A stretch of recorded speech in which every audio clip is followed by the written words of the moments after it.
today we have the amazing Anna Bertmark. Anna, I'm so thrilled that you're here. We've actually never met before, but we've known each other online for quite a while, haven't we? Yes. So again, like many people, I feel like I've known you for a very long time. I know. Yes. It's a strange effect. I know, yes. It's all this online community. So I'm going to tell you a little bit about Anna before we ask her loads of questions. And you will also have the opportunity to ask Anna loads and loads of questions. So save them, write them down so that you don't forget. And we're going to leave that for the end. So Anna is a sound designer and supervising sound editor. She's originally from Sweden, and she has over 15 years experience in sound post-production in the UK. And she has worked on a variety of projects that has included films, TV drama, documentary, commercials, VR and 360 videos. So it's quite different types of projects, and we're going to be talking a lot about those. She won the BIFA for Best Sound for God's Own Country and is a mentor to up-and-coming sound designers. She's also part of BIFA's nomination committee and has served as vice chair of AMPS. So we're delighted to have you here.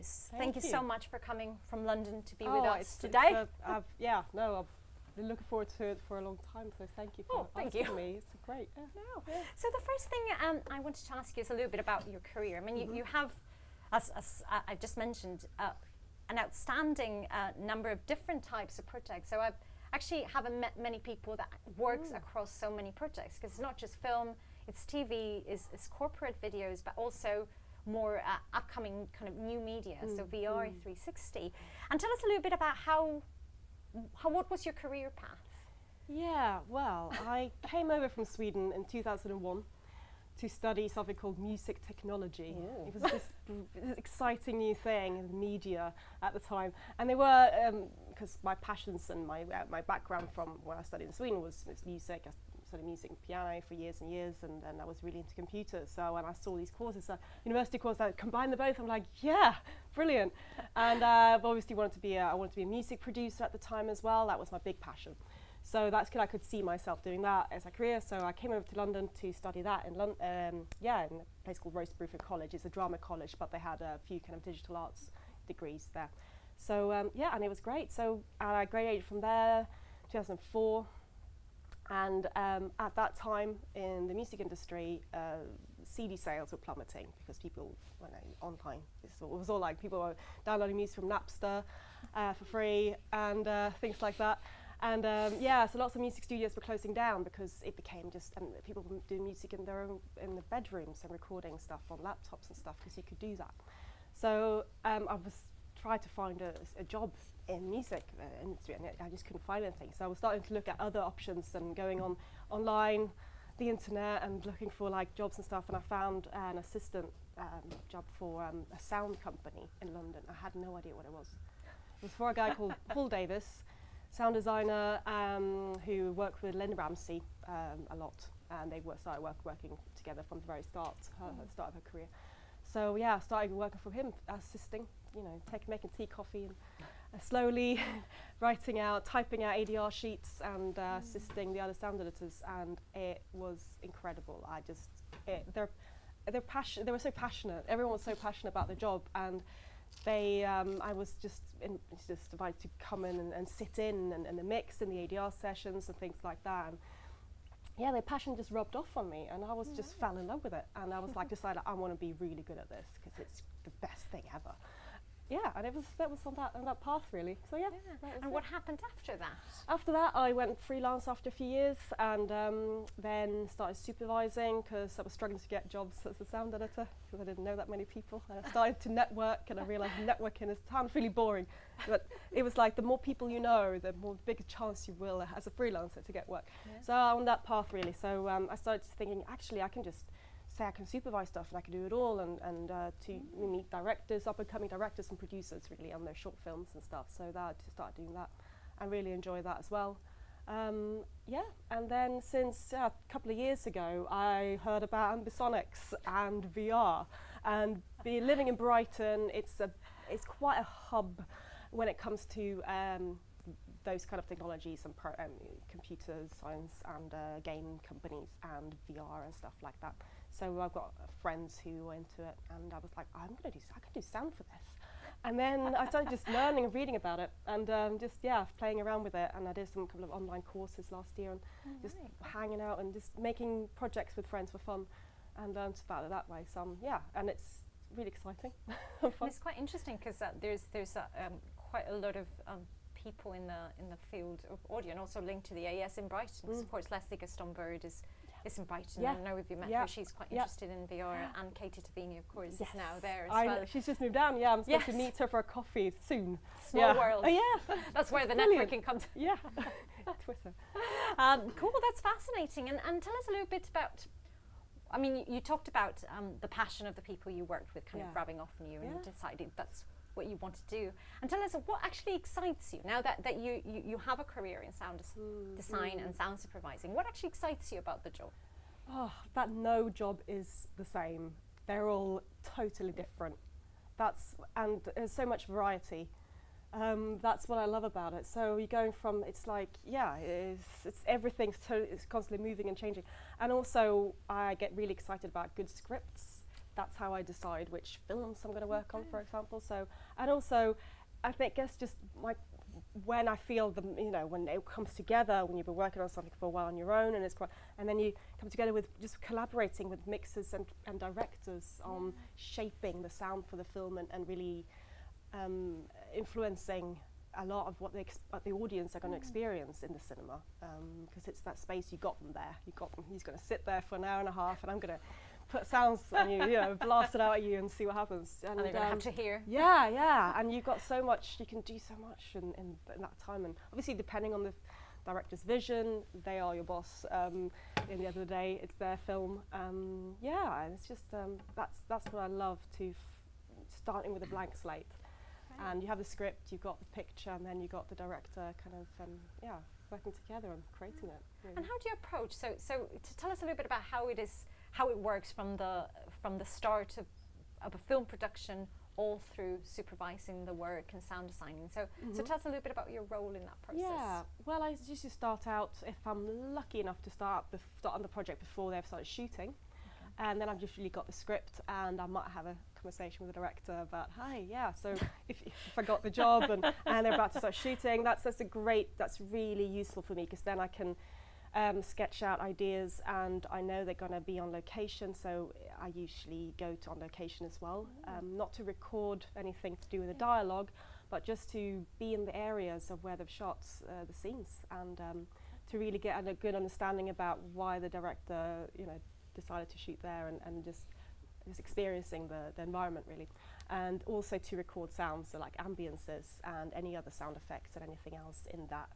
area. I mean, specific things like, for example, I've gone to country. I went up to Yorkshire Moors and I spent 3 days just walking around the moors. I think it was awesome with my kit and just recording stuff. And there was a little farm and recording the two cows just standing there clanging against, so the stuff that I would otherwise ask the sound recorders to do, who do record the production sound mixer to record, but wild tracks. I usually send them a wish list, looking at the script, my wish list, I call it, of wild tracks to the production mixer, but sometimes obviously keeping in mind that they might not have time to get all those. So, and there might be things that sound specific, things in the script and the story that you can only really get on set or that environment. So to get access to those kind of places and sounds afterwards, 6 months down the line, if I'm, it's going to be really tricky. So using that. So anyway, that's what I do there, and then I go away. Have got this make a little unique sound library for the film. I call it my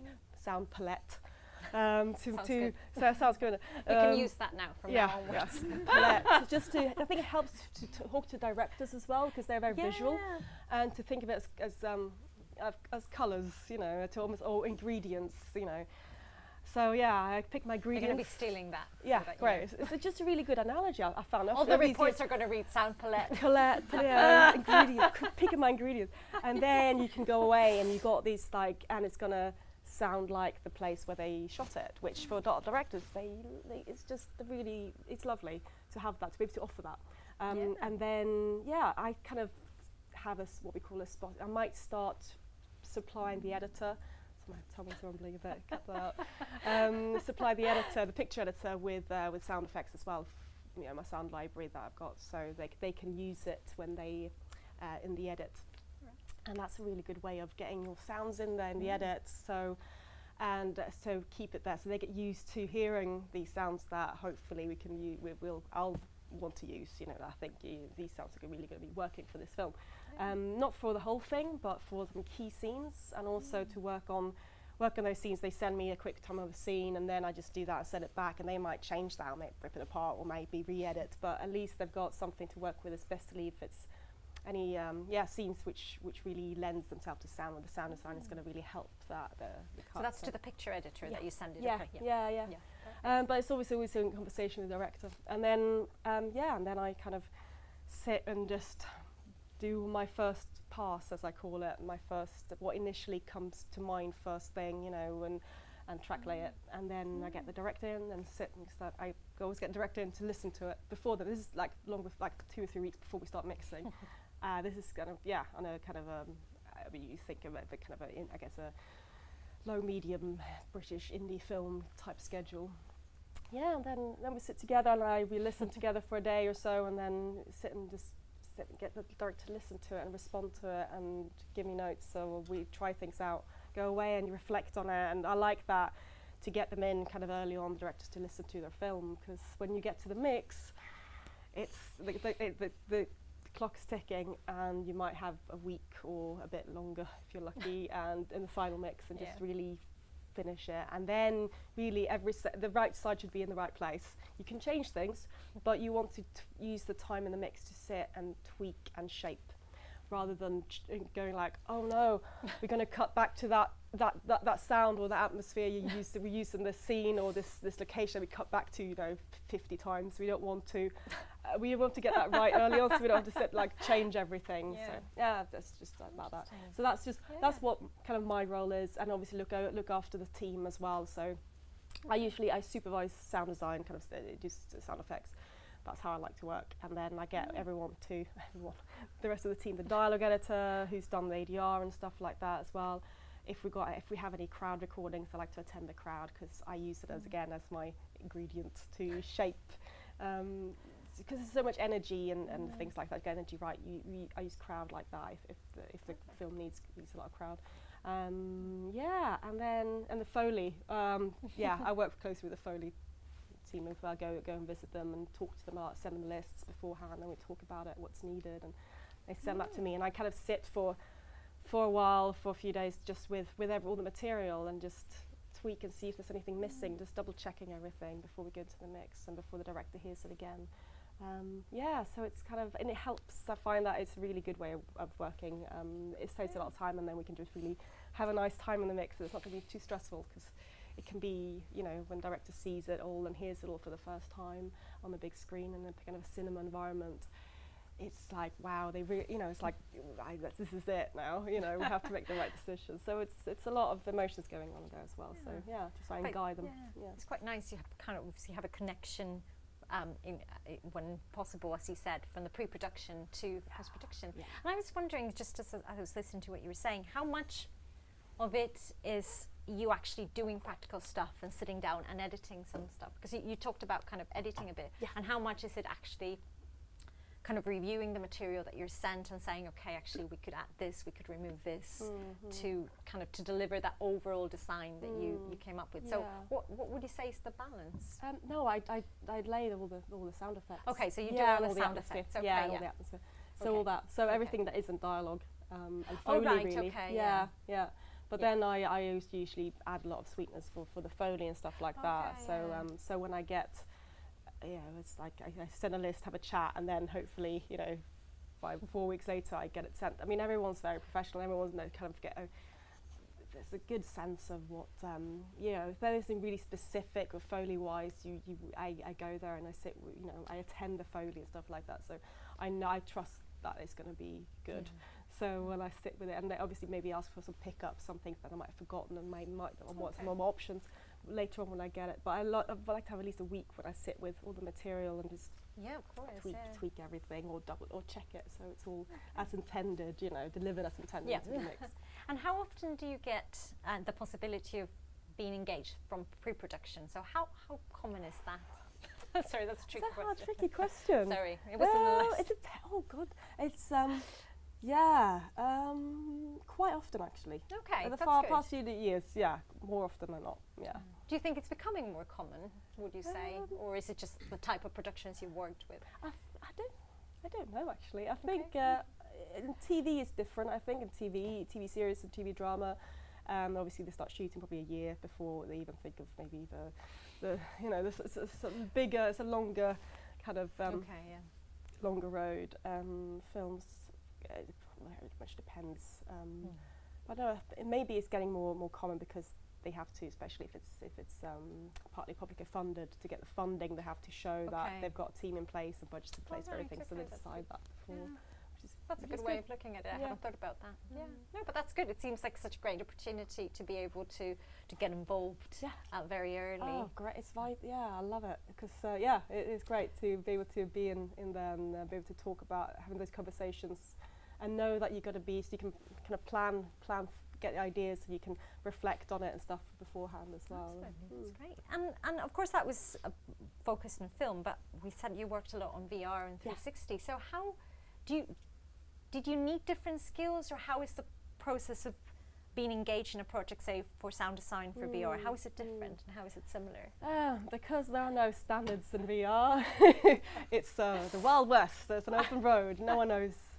No, not saying that no one knows what they're doing, but there's a lot of the people I work with VR so far have all come with as myself. We come with skills. We're skilled in other things related to, and we apply our kind of skills to the VR kind of medium and format.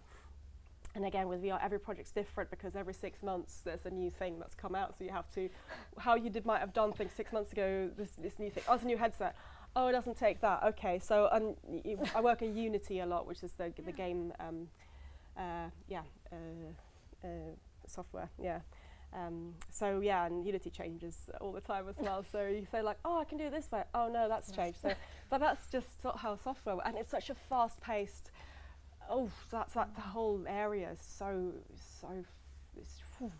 It's just it's a flurry. So it's hard to keep up. A lot of people can't keep up. And someone's probably saying, you don't have to keep up. Just try, just breathe and just. It's like so. I thankfully I know a lot of other people who work in audio for VR, so we check in with each other and talk a lot. It's like, this thing, can I use this? Can we still use this way of doing this now, or has it all changed? So that's really helpful, having like the communities to kind of.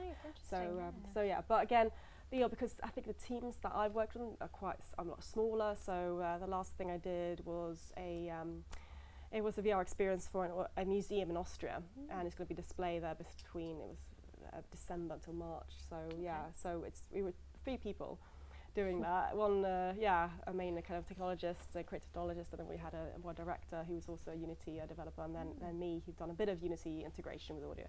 So so it's a smaller team, and you have to.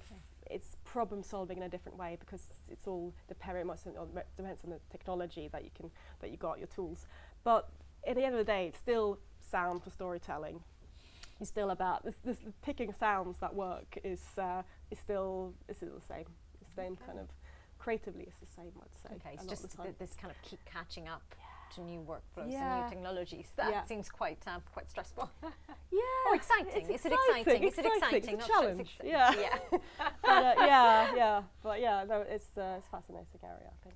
And do you have a preferred platform, considering you've worked across film, TV, corporate videos, VR 360? Is there a platform that actually you feel, I can be the most creative here? I think both films meant to the cinema and VR, because you can impact the way I feel like I've got the attention of the audience, and the way you can manipulate the sound and really affect them the most. I find those two, because just the amount, obviously the cinema, the amount of bass, the amount of frequencies you got, the amount of the dynamics you have to really to play with.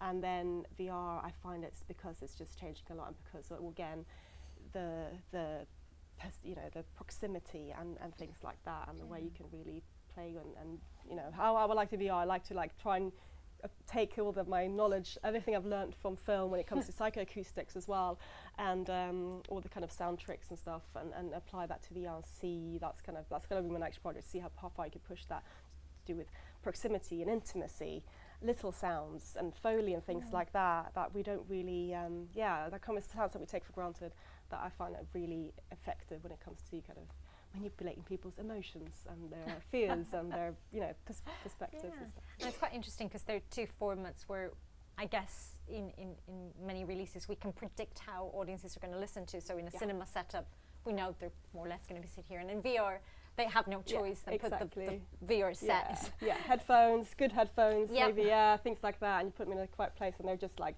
they're in a bubble, they're kind of cornered off, and they're, you got them, you capture their, attention. So. Good. And I read recently that you're an ambisonics fan, and that's very convenient for me because I've been teaching ambisonics this week. So tell me more about what it is that you love about it, and why. What do you use it for? Well, it started with I was working on, again, got on board a film on pre-production that was going to shoot in Kolkata in India. And the director was very adamant that he has to sound like Kolkata, and his family was from there and he's been there a lot. So he was like, it's one of the loudest cities on earth. It's got it's a noisy place, and it's a very specific sounding place, and we need to the film needs to feel like it's got the soul of Kolkata. And like, great, okay. So he's like, well, we need you to supervise it, do sound, and also come to Kolkata and record sounds for it. I'm like, dream job. So I've never been to India before, so I was like, that was great, that was awesome. But I realised that previously when I've gone out and recorded ambiences and stuff like that, I've had my MS rig or a 5.1 microphone, or an array and things like that. And it's a bit fiddly.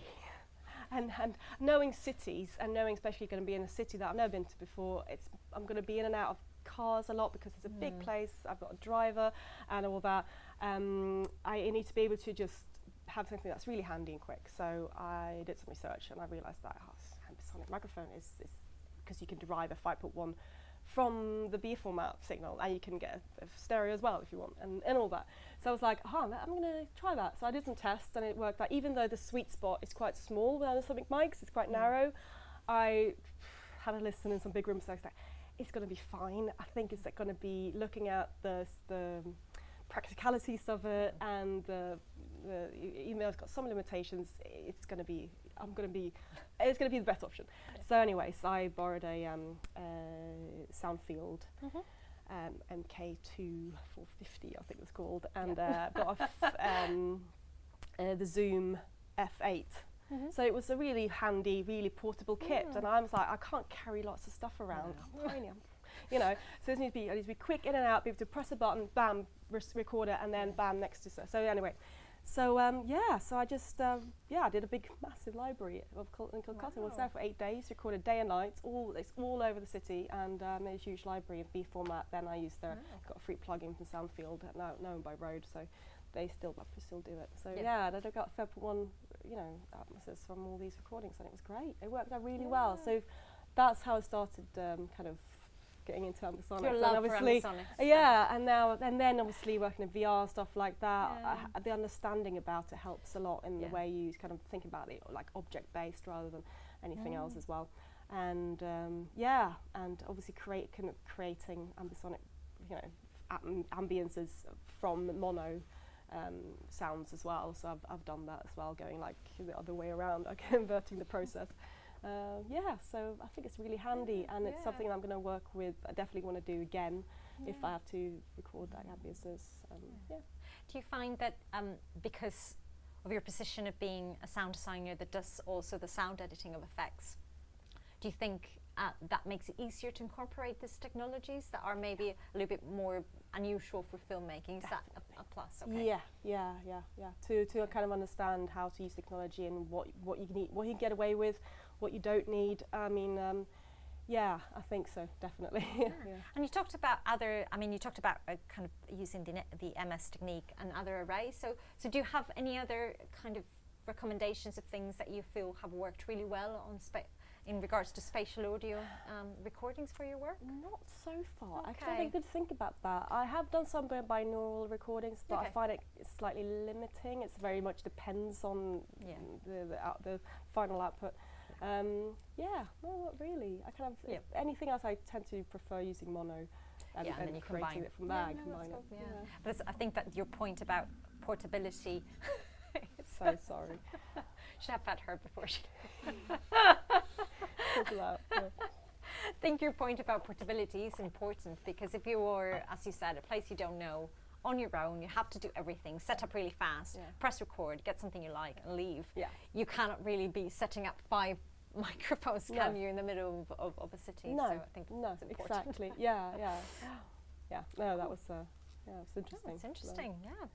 So I wanted to think a little bit, and I think this kind of has come up a lot. I mean, we talked about you working, kind of leading a team and supervising a team. We talked about technical skills. We talked a lot about creativity and how we put together the soundscape of a film. And I wonder how you felt was the balance of those skills. So what do you think are the skills you need to do? Someone needs to do the sort of job that you do. It's tricky to, it's a long, there's an answer I could talk about for hours, I think. Try to keep it short. You have time, I think it's understanding what it takes to make a film sound good understanding that from the outset, how to plan it, and just that experience, because after you've done it a few times, it kind of, and different, it's never the same, so you learn new things all the time. I think technically, obviously, you need to be a good editor, you need to be able to know what the standards are and how you're, because haven't got a big studio at the moment, I've got quite a small room, but I know that it translates well to a big room, and understanding what I do in my room, how that's going to translate to a big room, what the mixer needs. Obviously, I always talk to them about that beforehand. So it's looking at what you need to deliver, what you need to deliver it. Just because a lot of people can deliver a project, because you edit and there's many fantastic editors who can. But when it comes to overseeing it, I think I was really interested in, and have been an editor myself for so long, is interested in working with directors a lot and understanding how they think and what they want and what they expect. Producers as well, many times. And also what it takes to look after a team, and what the dialogue editors need to do a good job, and all this, and what information do they need, and what do they, that you need to pay them on time, and it's this and that thing as well, and budget for it. And it's so many other skills that I found were so interesting, because they related so much to the. Because the supervisor, in a way, is just basically manager. It's kind of you collaborate with everyone else. It's not really. I don't like to look at it as too hierarchical. You're the head of the department. You're responsible for the sound being delivered on time, on budget, and to the director's vision. But interpersonal skills are 50% of the job. You have to be a nice person to be around. You have to be someone who people want to work with, and know how to deal with problems when they arise, and not be stressed out about it, because it's not about. And also, what I've learned as well about scheduling, that's why I like to have a lot of leeway. I want to get everything, sit with it, so I checking it and stuff like that. But that's just part of vectoring that time in, and knowing that if there is a problem, it's not about if it's going to be a problem. It will be a problem. There will be something that's going to go wrong, and you need to have the time to fix them, really, and that's it. And have that kind of buffer zone, really. So I think about just knowing and enjoying the planning of something like this, and enjoying, working with other departments, and enjoying trying to really, look after your team. I love that. It's nothing better than being in a team where everyone, gets along and enjoy the process, because we need to enjoy. We're doing it for fun. It's entertainment. It's supposed to be enjoyable. I always kind of say that to directors. I want it to be enjoyable. The sound process to be enjoyable for you. It's really important. So do you assemble your own team, or is this Sometimes it all depends on the producers, the deal they do, and the budget and stuff like that, and how they do. There's many different ways to do that. Sometimes they do a deal. The producer does a deal with with a facility that does all the post-production, and then, but they don't have many these days. In-house teams aren't that big. Maybe they got a couple of mixers and maybe a couple of editors, but they do a lot of stuff. It's like these facilities, post-production facilities, they turn over a lot of projects, so they need a lot of freelancers. So they take people in like me. So I help out with that. Maybe usually projects where I've known the director, worked with the director before, that I've got a really good relationship with, and they want me. So I kind of work with in-house team, and really, it's not a huge. The sound post community isn't that huge. Most people know each other, so yeah. That's why you need to be extra nice. That too, yeah. So it all varies, but if I can use people I know and I worked with before, I will do that as well. So usually I can pick my own dialogue editor. Okay. It all differs quite a bit. Yeah, so it seems like, skills in very, very many different things, because I think organisation skills seem to be quite key, and even financial skills up to a point, isn't there? Knowing how to, not doing deals, but like knowing what things cost realistically, and knowing like it's like we can't. No, tell producers we can't do it for this. We can't do something that's going to sound good in the cinema for this type. If they come with like little, a million of money, and you're like, no, I've got to double it, and then we can, take it from there. So, sorry for my bad. I'm gonna go get you a snack. Do you have kind of going back in terms of more technical stuff, but that of course are in aid of creative aspects? Do you have a plugin that you feel, if I didn't have that plugin, I don't know what I would do? I wrote that down actually, so I had to think about that. There's nothing. No one's paying us to say anything, so say whatever you want. Isotope, the denoising bundle. Yeah, we like that. That's brilliant. That was revolutionary when that came out. And then I've got that just EQ filters, Altiverb, and pitch shifting. That's it. That's all. I don't like processing sounds too much. I like to, for weird stuff, when you're doing weird sound design stuff, I'd rather not process. Pitching things down works a lot, and adding reverbs and tails and reversing stuff. But I like to find weird sounding things and record them, either or slow them down. The usual, but taking, not messing with stuff too much, because you start hearing it after a while. Even the best plugins in the world can't really. I want to keep it simple and just layer good weird sounding recordings up, and adding reverb and pitching stuff and stuff like that. There's plenty of geese and swans here, so before you leave you can always have a bit of a record there. So what we thought we'd do now is just have a listen to an example. Yeah, I'm going to show you a clip from God's Own Country. So do you want to tell us a little bit about those two projects? Yeah, I'll show you a couple, because I always think that, go back to what I talked about, recording sounds that you won't get access to after the filming ended. The Goob is quite a good example of that, of Swaffham Raceway in Norfolk. But anyways, the first one was a clip for some God's Own Country. As I said earlier as well, recorded lots of sounds around that hill that kind of overlooks in Keighley, there's a motorway, but the kind of where that scene took place just outside, kind of by the farm, and then there was some other scenes that took place a lot just further up on the moors.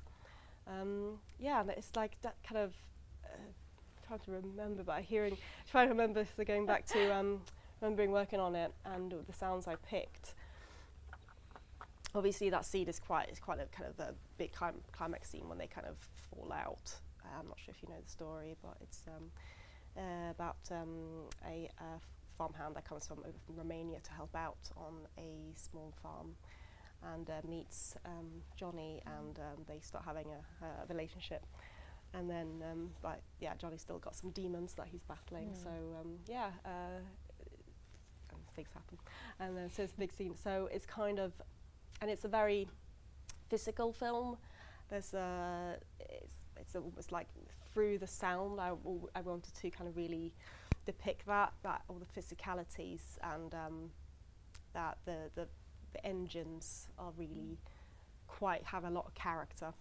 And there was the Jeep that you see there. I sat in that and I recorded that. I had on my Zoom and my mini DPAs all over that inside the car and outside as well. Kind of this really bumpy road, and it's like, and I know Francis wanted to retain that. There's a grill that is like I don't know if you hear that at the very beginning, but as we were inside it. And that usually you want to it's like you want to get rid of that. You don't want anything kind of rattling in cars and stuff.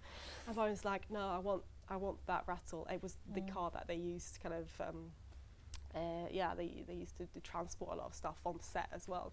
So I got to record that loads, which was great. So so that's, all that's recorded is a recording of that car that you see, and so keep that, and then really like whenever they, because it's coming up to quite an emotional scene, so it's like when you kind of slam the door, there's a bit punch, it's all, you see kind of, you hit here, feel it here, that it's like, and it's quite a close-up shot as well, and then obviously all the hit on the front of the car and things like that, and the winds, like the pylons. I don't know if you kind of go up to those kind of places where it's really, there's no other sound. Like luckily that day when I was recording all the winds and the pylons, the wind, the first day it was really noisy because the wind was such as you could hardly see it, but you could just about see a train, and you could just about see them from cars in the valley.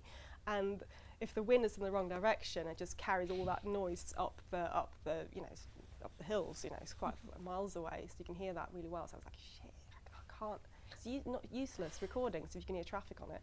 And luckily the day after, it's like the wind had turned the other way, so it was quiet, and you could hear it was like whoosh, through like the grasses and stuff like that. It was great, and also.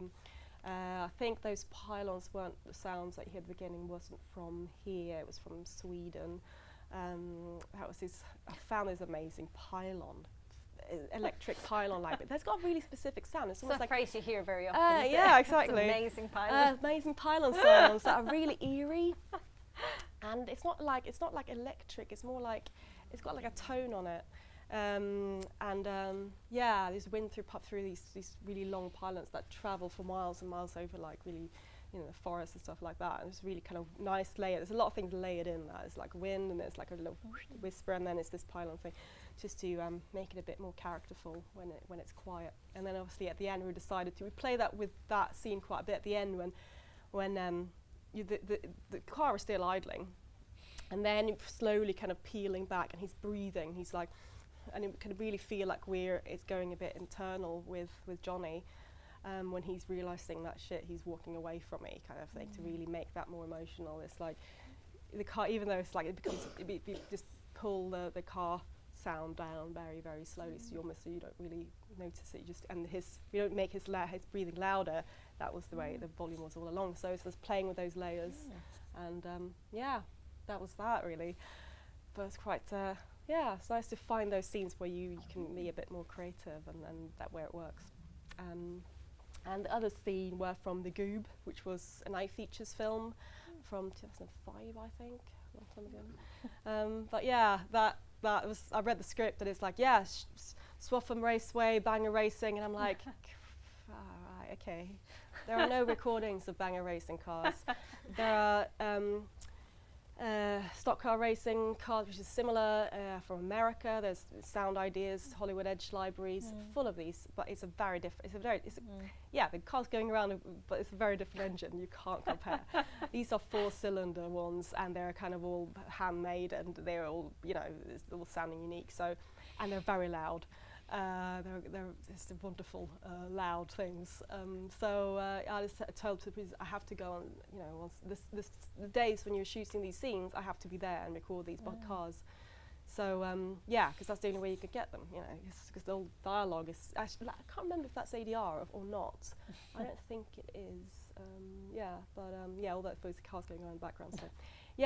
To play with those and make that physical as well. When they crash into it, you feel like we are there in the car with them. Obviously, you're hearing it in stereo coming from my laptop, so it's not the best. But I guess you get a sense of the kind of cut in between and making it feel dangerous. I feel like that if you get your hand between those cuts, it's gonna snap your hand off. You make it feel dangerous and make you feel working with emotions and sound design really.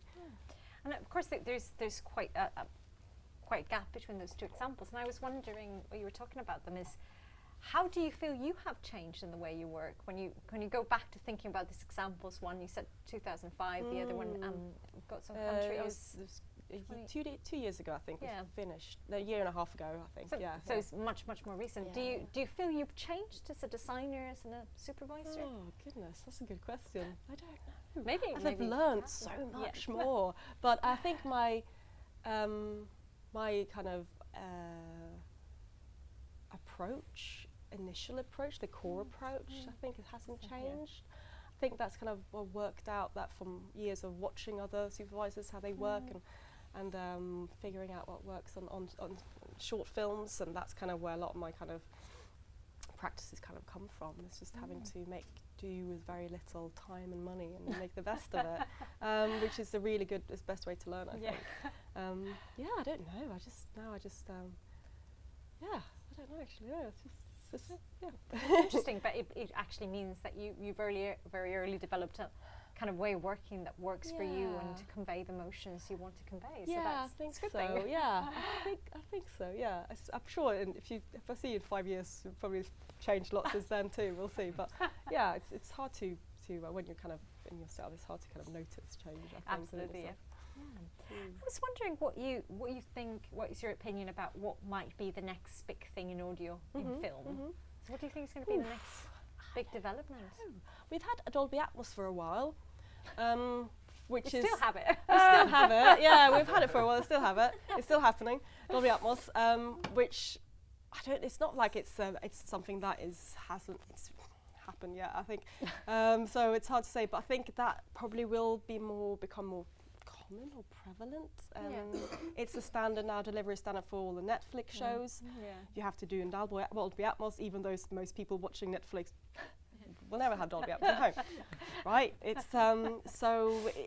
What, don't you all have a system in your house? Sound designer, most students. Yeah, I don't know actually. I can't. For cinema, it's tricky because it hasn't really. It's a very slow-moving thing. Cinema. It's technologically, it's still, even if it's technologically, it hasn't changed that much. So many pixels that the eye can take in, and HD, I think, and sound as well. Yeah, I can't say, not for film. I don't think. I don't know. It's going to be curious to see if what comes next. And I was thinking with kind of the introduction of Dolby Atmos and now it being a delivery format, has that changed the way you think about the design, or is it mostly the same for you?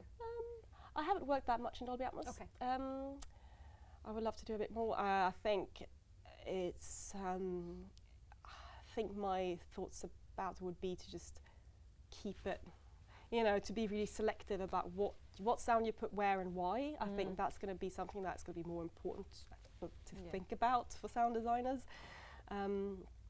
not just use it for put things out of every speaker or one side, but be really kind of be really selective and really curious about how to use it. And I think if you're curious about that and playing and getting your head around the logic of object-oriented sound design rather than channel-based sound design, is really to have a play around with ambisonics and stuff like that a bit more, coming from there and see where you can apply ideas. I think, new ways of rattling the audience.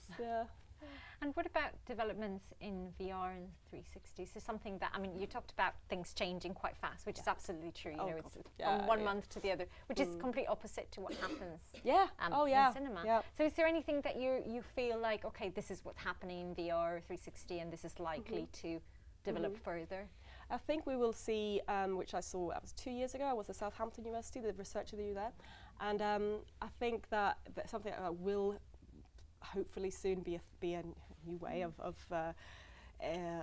using sound when it comes to VR, maybe even cinema. Who knows? It's actually to do beaming, sound beaming. So you have a kind of array, like a speaker array, which is kind of speakers on it. And when I saw the testing, the how far they've come at Southampton a couple of years ago, they used the Connect, basically that can tell where your ears are, and then it sends different sound beams, magic, to either of your ears. So you're always in the sweet spot wherever you are. And I think that actually think about cinema, that actually could be a thing. So you're always in the sweet spot wherever you are, and you will have so it'd be an intelligent AI system that can see where you are, and beam sounds to you. So you always get the perfect intended sound to you. So I think, and they will take over from headphones as well. So you won't need headphones if you've got that, for example, which is freeing.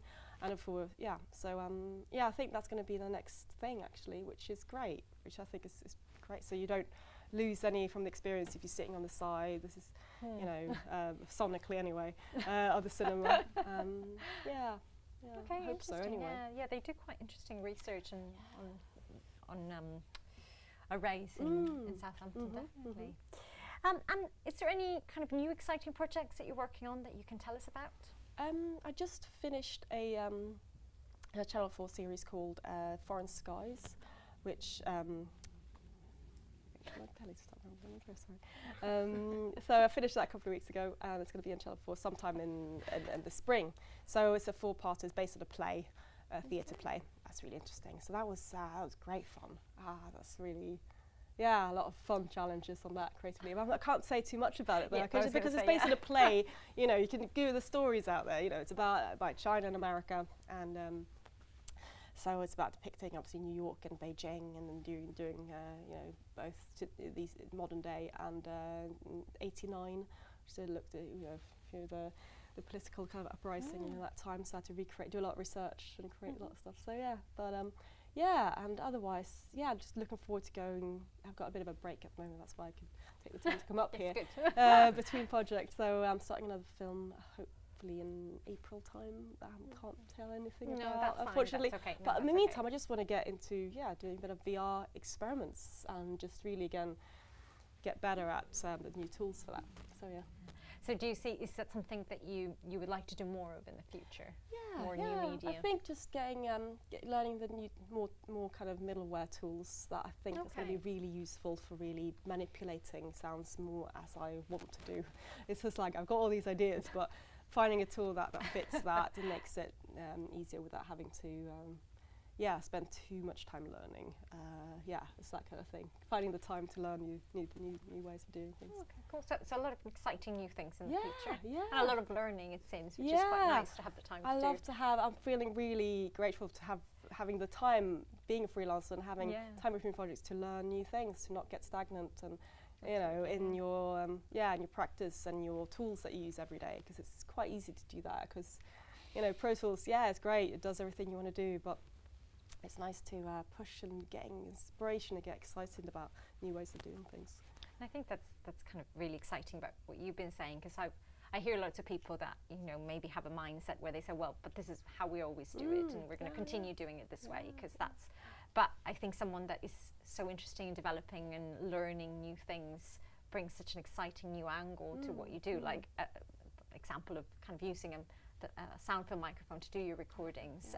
It's something that kind of, I think, is a testament of your desire to learn new things and bring new things to the productions, which kind of brings more creativity, I guess, as well. So that's really exciting to know. Well, I hope it does. Yeah, it makes it more. I'm sure it does. It makes it more fun as well. Yeah. Yes, that's the thing, because it can kind of get a bit boring to do the same thing in the same way, the same. Maybe not. And you always try and, every opportunity, every project, try and push the what's possible and new ways to really push the medium to really make it as impactful as possible for the audiences. I found that really exciting. That's kind of what drives me as well and gets me excited about stuff. Now, we have quite a few students here today. So I was wondering if you have any tips for students aspiring to enter this field of work, so sound design or editing. So what would be your top tips? Top tips? We won't hold you accountable. If they don't get a job, it's not going to be your fault. I would say a really boring thing that I have to say, because it's just the way, I learn Pro Tools. It's an industry standard, unfortunately. Not unfortunately, but it's a really, because it's quite expensive, and I started actually out in the film industry when I started assisting, and Paul Davis, who I started working for. He started on a software called Nuendo, made by Steinberg, who also makes Cubase, which was incredible. And it's, you know, costing, especially if you're starting out, you know, it's just, it's a really good software. But unfortunately, everyone, if you want to work with other studios, Pro Tools is the software to get fluent in. Doesn't mean you need to learn every part of the software. It's huge. I know probably 10% of what it can do. But it's just getting that, making it feel like it's kind of comes secondhand with, an extension of yourself, really, when it comes to a tool, and getting a bit very comfortable with it. And understanding how that works, that's one thing I would recommend, really. Just get used to recording your own sound, make your own sound libraries. So then that means you're going to have sounds that no one else has that makes you unique as a sound designer. And also, I think that's looking at kind of, tools and that boring, but get to know people, make friends, get to know other people who work in sound, and get to know producers and directors that are making stuff that they can even, working on budgets, maybe part of the funding scheme, stuff like that, so you can get paid as well, and especially if you're starting out, it helps. I've done freebies. It's a great way of learning and stuff, but I always say, like, you don't do something for nothing, even if it's for recommendations and things like that. And how do you? So you talked about networking, getting to know. So how do you get to know these people these producers and directors? So is there a network, events? There are like film festivals, but I just go scour the internet and find email addresses. That's how I did it. I'm really good at finding out people's email addresses and just going, "Hi, I saw you done this. I do sound. I want to do sound for your thing." That as simple as that. Can we have a coffee sometime? That's, and just customize the emails, don't just no, exactly. But it's all about, because you've got to really learn to love to get to know, knowing it's talking to people you don't know, which took me a while to figure out. It wasn't my natural kind of state when I kind of got out in the working world. Really, it's all these little skills that you have to kind of get into and just make friends. Experiment, play with the tools and play with ideas, and if you got this, show people your stuff that you've done, make a show reel, and things like that, really. Get to know any facilities or studios that might need you as well. And I mean, you were you're very fond of mentoring as well, in the sense of you've been mentored, and I actually, our previous guest, Ellie Williams, talked very, very highly of you, how supportive you are. And I was wondering if you had any advice of entering schemes that provide students with mentoring. So do you have any advice? Ooh, well, we know with AMP's Association of Motion Picture Sound, we have a mentoring scheme there for anyone really who's a member. Student membership is cheaper than I think it's called associated member or something like that, which is a cheaper type of membership for students or people just starting out. So apply through there and just tell them that, email the person who's, I think we've got a mentoring page, get in touch with them and goes like, hi, and also being very, even though I knew myself that I had no idea what sound design was when I started out, so I totally understand that. It's like, I'm not sure, I want to do work with sound, I'm not sure if I want to do Foley or this or that, to have, if you're not 100% sure, maybe ask to sit in, but I think a lot of people, myself as well included, if someone says like, hi, can I sit in for a day and see what you do and just get an idea of what it entails, my role, what I do. It's like, it's the best way to really get a bit more insight about what the role entails. I say Foley as well, and mixing and stuff like that. Location as well, if you're not sure. And then when you have maybe a good idea, if you haven't got already about, I really want to do that, tell people, tell your mentor, because that's the key of really getting to people to actually be able to help you specifically. When you go like, my name is this, I've studied this, I want to be this, that's, and people go, oh great, I know, let's go, So being very upfront and be clear about, even if it might change further down the line. I know people who started out as mixers and trained as mixers, and then they're like, oh actually I want to do Foley, and by that time they knew people and could kind of switch department or knew people who could help them out. yeah. And who So, yeah. doesn't want to do Foley? Really. Who doesn't want to smash some apparently- vegetables? Yeah. Apparently, it's a lot of fun. Smash stuff up, create a mess. Yeah. It's our most popular thing in all our courses. Really? Yeah. Yes. Not surprised. Yeah, it's a lot of fun. I think everybody likes some smashing of vegetables and stuff. I even do stuff sometimes. I do if I do like short films or something small, adverts and stuff like that. And usually, you know, it's like someone scrunching a snowball and up close. I'm like, oh, I need a Foley, but it's like I need to really. We've got 2 days to do it. It's like I haven't got time to ask my Foley mates to do it. So yeah, I had my studio. It was a mess. I tried all kinds, you know, and I actually came down to scrunching up freeze-dried coffee, you know, like instant coffee granules. So it's like, that took me like, I don't know, a couple of hours to come up with. I had all these other things. I thought, this definitely is going to sound like snow. No. Yeah, and yeah, it was like the cheapest thing I had the most of as well. Like always the way, isn't it? But yeah, Cool. it's great. Do we have any questions from people here? Not true, that's a question, Clara. It's just a general sound of amazement. Yes? Do you have any advice or recommendations for tutorials or literature related to sort of like getting started with using Unity for audio? Aha. Link off the top of your head. Yeah. Sorry.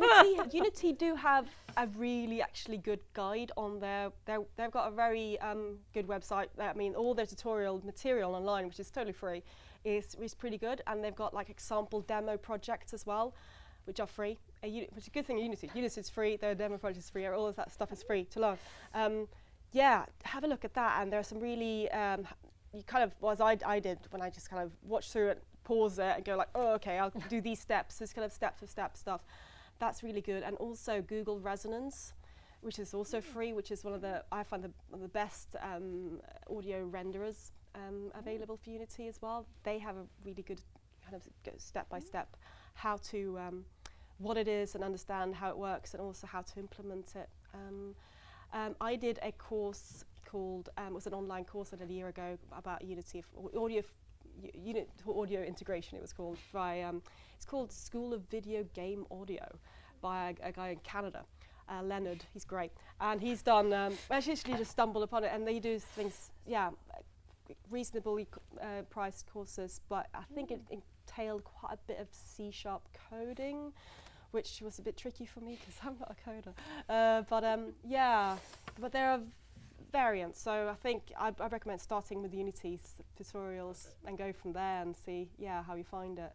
And yeah, now I'm kind of going from there. I'm knowing a bit because it's quite limited what you can do. Unity's audio is great for a lot of stuff, but if you want to go into slightly more with reverb and slightly more kind of control. I'd recommend looking at something like Wise or Fmod, which is like a middleware, which also is free. They also have free PDF type step-by-step kind of mini courses, which actually I'm going to look into next week. So yeah, and it's that's a good thing about things like audio for VR and Unity. It's all free. And Reaper's great. Reaper's great if you're doing 360 videos. Yeah, other little bits and bobs for that, but linear stuff, I'd say. Yeah, Unity's great for like, more effect based, but yeah, check them out. I believe there's a Facebook group called Spatial Audio and VR or something like that. I'm sure that's the one you were referring before. No, because I'm not on Facebook, but yeah, I've heard about it. I was going to say, yeah. They post check out a lot Facebook. of questions, and so if you have any questions, you post there. And the funniest question I've ever seen posted there is like, is anybody here interested in spatial audio? I'm like, all right. I'm like, well, maybe. So as long as you don't post that, you're fine. But people actually reply really fast to things, and you have loads of really enthusiastic people. So I would recommend joining. Yeah, I've heard a lot of good things about it. Yeah. Any other questions? Yeah, Renee. Hi Anna, thanks for coming. I was wondering, what do you think about the sound design approach that is employed in films like Gravity and Roma, you know, where sound is very three-dimensional? Mm-hmm. I wanted to hear your opinion about it, and also, why do you think is just applied in a couple of films and it's not broadly applied in other films. Other directors don't use it. So what do you think are the requirements for, you know, a true three-dimensional? Because that's basically the Dolby Atmos technology that I talked briefly about earlier, which is it's kind of, thinking about it, it's about more like object-based rather than channel-based. So it's almost like you've got a mono sound that you can put anywhere in the room. It's incredible like that. And you can move it around. You can automate it. So that's obviously the use. I haven't seen Roma yet in Dolby Atmos. I haven't seen it because I don't want to see it until I will see it. I'm sure it'll be out in Dolby Atmos cinemas in London soon. So I can't really comment on that film in specific. But Gravity, I mean, it was incredible. I watched that at Dolby's headquarters, actually, in the Dolby Atmos cinema there, and it's again a technology which is not everyone's worked with yet. I haven't worked with it yet personally, but I know people who've done, and I've been very close to ones, but hopefully will soon. And what I know about how to work with it is really to use it. I mean, it depends on the genre. Things like Gravity really lends itself to that kind of, you know, tool where you can actually put sounds anywhere and put you as the audience member anywhere, you know, and spin things. It was that spinning things around, and it was just incredible, and it makes it really immersive in a very new way. But I can also see it being used very effectively for like documentaries or like or things like that. But I personally, if I was working on a film with Dolby Atmos, I would pick the scenes where I would really use it and keep everything else. So you choose on a film where, depending on the scene and where you are in this film and location, to just keep it stereo, keep it very sparse. And then, for example, if you're cut to something, a hard cut to maybe, we're in the rainforest and it's raining and we're standing underneath a really big leaf, then you just like open up the floodgates of using using the ceiling speakers and stuff like that, where you feel like you're actually underneath something. So again, playing with perspective, I think you can do that really effectively with Dolby Atmos. But again, use it where it's effective. Don't use it all, because again, you don't want to use it all the time, because then I think the effect kind of wears off. I think it's something that I personally think it should be used, selectively and with a lot of thought. But following to his question, why do you think it's that we have 3D cinema, 4D cinema, and they have not like implemented kind of like the same technology equivalent to audio? You know, like we have free headphones for the hop-on and hop-off buses. They're very crappy, but I mean, they give those. Or on the airplanes. And you know, like the system, it's not that so complicated. It's not really like very complex to have like just monitors for everyone in a cinema. You mean having like personalized? Yeah, because I just wonder why is it that we don't have that implemented already? If 3D audio has existed for so many years now, and yeah, it might be a little bit expensive, but you know, like speakers are not cheap either. So, and yeah, like having headphones, maybe not like the best quality headphones ever because they're expensive, but like a medium, more or less, quality headphones, and just like complement the 3D or 4D experience at the cinemas with immersive audio in that format. I mean, Dolby Atmos is it can be great, but also it's not. You cannot achieve the same with Dolby Atmos as you can achieve maybe with headphones, because it's just like there's space in between, obviously. Yeah. What do you think? I don't know. I think headphones are quite limiting, very limiting. Even though it puts you in the sweet spots, there's all these frequencies it's only cinema can give you. I mean, it's like, again, that's kind of what cinema is for me. It's like having all these, pumping all this air at you, all these frequencies at you. You like, it's like almost like a sound bath. So you want to be like this. It's really, you can put someone in the audience in a space using the cinema speakers in a very different way than you can just do with headphones. And I guess Dolby Atmos is the closest thing we got with 3D sound, really. So yeah, I don't know. I can hope that these kind of sound beams are going to be the next big thing. So you don't have to worry, where you sit, or you don't have to wear anything. It's just going to be perfect. Like everyone's going to get the perfect kind of sound image. But we'll see. I'm starting to feel I need to get myself some of those sound beams when they come out. Yeah, no, I can't wait. You're really convincing. I'm phone to sound beams shopping list. I know. Yeah. I was just wondering if maybe sound was still the poor cousin to vision, and if you feel that maybe that's changing. I don't know if you're talking to the director sort of earlier on in the project, then that seems very encouraging. Yeah. No, they always say, the sound is 50% of the experience. You're like, yeah, no, definitely. If you you can, sound without image is called radio. It's like if you press the mute button on your TV, you lose.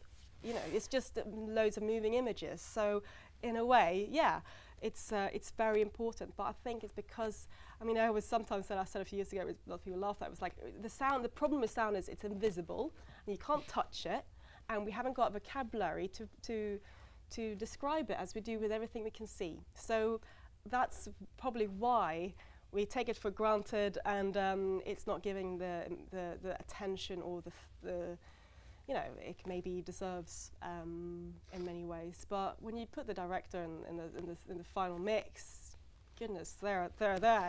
It's like suddenly it all comes to life. It's like adding that dimension that's really I've always considered physical. I find sound is very physical. It's like I find the image, you can, it's physical in a way. It's light and on the screen, but.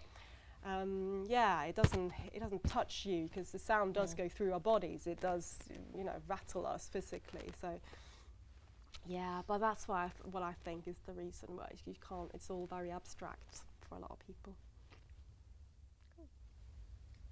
Concerning whenever you're doing sound design, is there any time where you sort of you were talking about getting stagnant or something like that, and if something just isn't working, is there something or somewhere you go or something that you do to be able to sort of get everything going again to kickstart, or is it just a case of just keep having it?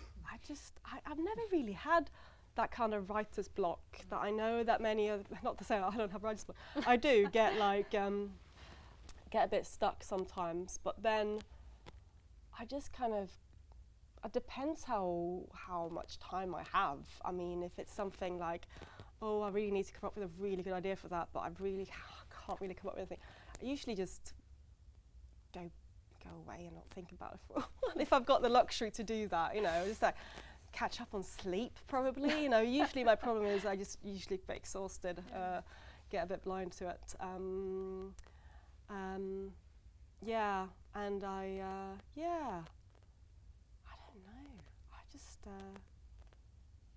it doesn't really happen that often for me. If I'm really up against it, if it's like something like, I just couldn't put whooshes and swooshes, whooshes and swooshes, done, great, they love that. It's a process. It's like that works a lot of the time. Put a reverb on it. That sounds great.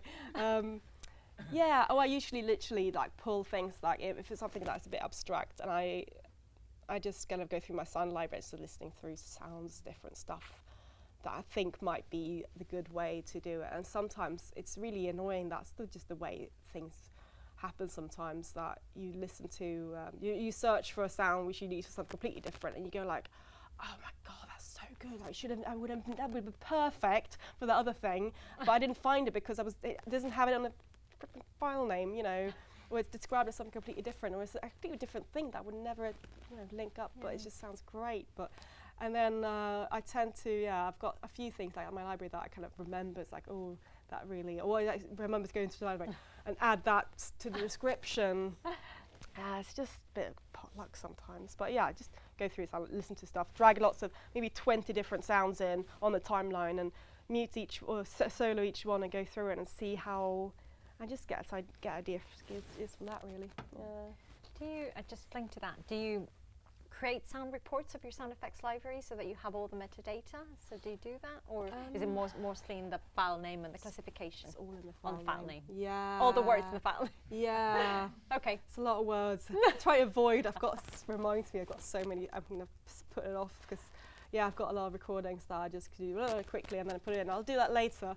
3 years later, it's still there, kind of not. I was like, I just just weighs me down. But yeah, no, I tried to add a little metadata as well. Okay. Yeah, but I think the one I've got now, one of the sound minor ones, I think HD or something like that. It's Okay. kind of check out the file. Cool. Any other questions? Rosanna? If you were working on something like sci-fi or supernatural, would you still go for something more organic, sound-wise, to start with, or would you look at synthesis? No, I'd start with something organic. Yeah. There's just nothing, especially if it's something that is like out of this world kind of in size and things like that. It's just nothing beats kind of recording stuff. I've got some of my own, like just pulling things metal along, you know. It's like, I've got this really cool sound that I made from years ago now that I use so much. Put a mini DPA into like my recycling plastic box, put it outside on the street and just dragged it slowly across like gravel. And it's like, and then that just, and this metal, groaning metal and big just vats of recording. I've kind of found big, huge kind of metal containers and stuff and put a microphone in and or contact mics on that. I've done a lot of contact mic recordings that are just, again, because of the nature of the way it's recorded, it sounds out of this world a bit, but it's still always based in just material like metal or stone or wood or water and friction. I don't know, friction can be so useful when it's recorded with contact, obviously contact mics. It's the only thing is friction. Yeah, it's the only thing that you can record with it. But just experimenting with that. And sort of layering it up or filtering it. I filter a lot of stuff. Filtering stuff just works a lot of the time on the right sound to make it a bit weird. But again, I think that's kind of what I like. Any other questions? Haruna? When you go out and record sound effects or for your own sound library, is there anything in particular that you keep in mind or anything with your approach to that? Not really. I haven't got a huge selection of microphones, for example. I kind of usually take with me quite a few. I love just looking at my kind of how to decide how to kind of record the sound you're looking for in the best way. I've got like the mini shotgun for the Zoom, and then I've got my mini DPAs, which I love. I mean, that was so worth the investment. They're expensive, but they are great. You can use them for everything.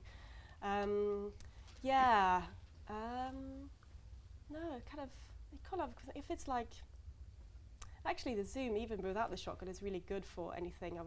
Any birds and stuff like that. It all depends where you are. I mean, the environment, I'll never forget going up on the moors and having that silent day where there was not a human or not a traffic or not a human sound anywhere, and it was really rare. Just finding somewhere quiet. I don't know, little Foley sounds that I record, like touching myself, touching my hands. Sorry, cut that out. But it's like, clarified. it's like those sounds which I really like recording, or when it's really useful for sometimes. Which I always try Foley artists to do, but they sometimes don't really understand what I mean because it's hard to describe it. But there's like intimate, the small sounds like touchy stuff, touching materials and stuff like that, crunching stuff up. Just throw different microphones on and see what works best, because it's really hard to know until you hear it really. I usually just put, if in doubt, put a mini DPAs on the Zoom and maybe on a shotgun mic as well, and see what turns out best. I think there's a question. Thank you. Following my other question, as a sound supervisor, can you decide, for example, if you want to pan dialogue? Not, I'm not talking about atmospheres, but dialogue specifically. Yeah. Can you decide to pan dialogue, to the rare speakers or things like that, or is it like a taboo for the directors? It's something like that is quite it depends. Usually stuff like that are quite... Actually, I did it once without asking the director first as a test. I mean, it's usually things like that which are quite radical. That's a really radical thing to do. That's really, you're really making a point, or you're really depicting something quite unusual.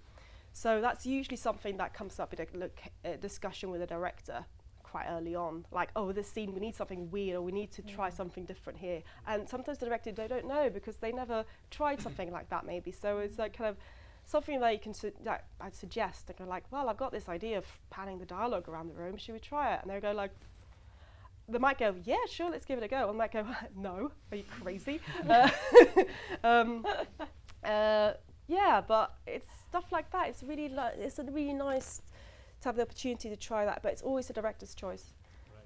I can suggest things. I can suggest and have loads of different options for stuff, but if they don't like it, it's not happening, you know. So I always try to try and not become telepathic, trying to get to know directors as well as I can, and try and figure out, ask them questions like, what do you like, what don't you like? If they don't know, they're like, I can, looking at what I think might work, and I was just like, do you think this might work? And then you kind of limit yourself so you don't feel like you have to do 20 different things, and they pick one because they're going to sit there for, they're like, oh my God, so many options. Try and do less options better, more specific maybe, or more polished, and then and then see what they prefer. But it's a discussion to have really with them and sit with them. Thank you.